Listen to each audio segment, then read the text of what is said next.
All right, today we're putting on our detective hats. We're going to be looking at a letter that's almost 2,000 years old, searching for these tiny hidden clues, textual fingerprints, if you will, that could tell us if it's the real deal. And our guide for this investigation is William Paley's classic analysis of Paul's first letter to the Thessalonians. You know, this is the big question for any historian, right?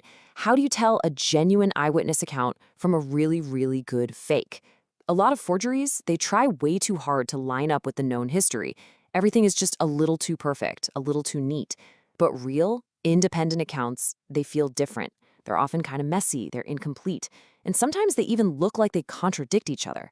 That is, until you take a much closer look.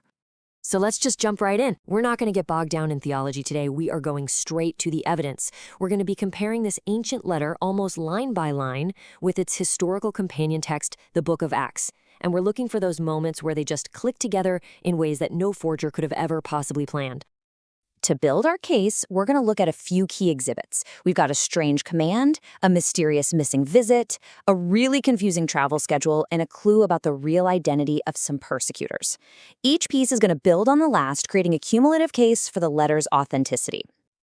So our first exhibit is a detail that's really just hiding in plain sight, a command that's written right into the letter itself. See, authentic documents are often packed with these tiny, almost forgettable details that tie them to a real time and a real place. They kind of freeze them in history.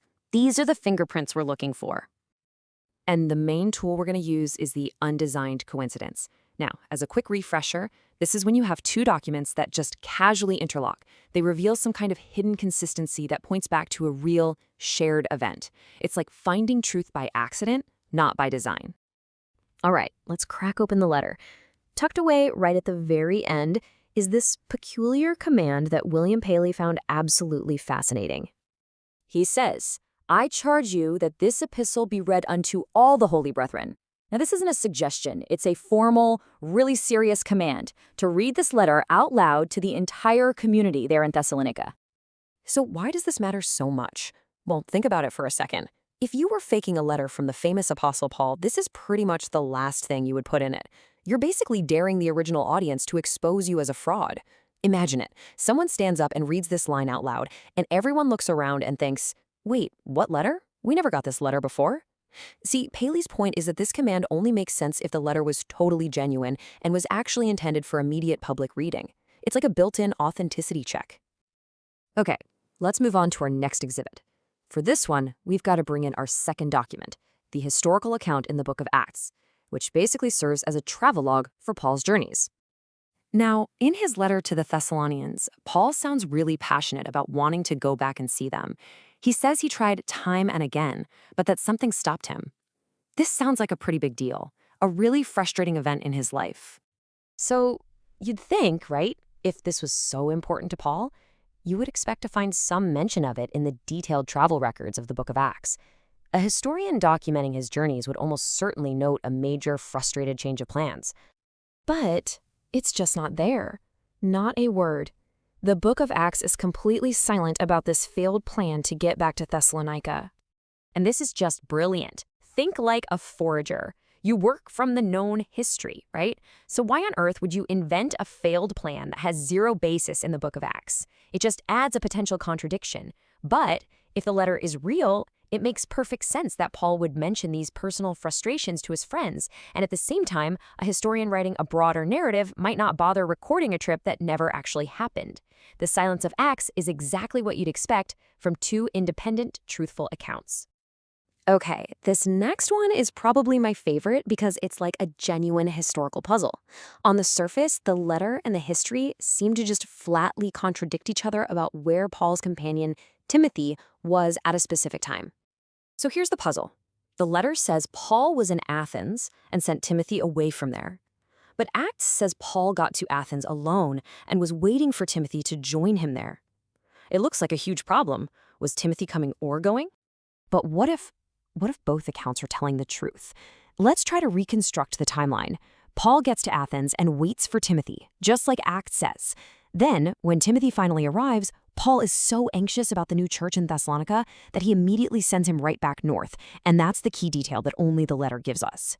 This perfectly explains why Acts says Paul was waiting for Timothy in Athens. He was waiting for him to get back from this urgent, unmentioned side mission before they all finally met up later in Corinth. This is the absolute hallmark of an undesigned coincidence. Neither document gives you the whole picture. The letter explains a weird period of waiting that's mentioned in the history, and the history provides the backdrop for the letter. They're like two puzzle pieces that you wouldn't think go together, but when you put them side by side, they click into place perfectly. It's just too intricate, too subtle to have been made up by a forger. Okay, for our final piece of evidence, let's look at who was actually causing all the trouble for the new Christians in Thessalonica. The way the letter describes them is very, very specific, and it's incredibly revealing. The letter says that the Thessalonian believers, who were mostly non-Jewish Greeks, suffered persecution from their own countrymen. And the letter draws a really clear line here. The believers back in Judea suffered at the hands of the Jews, but the believers in Thessalonica suffered at the hands of their fellow Gentiles. So what does the historical record in Acts say? What was the general pattern?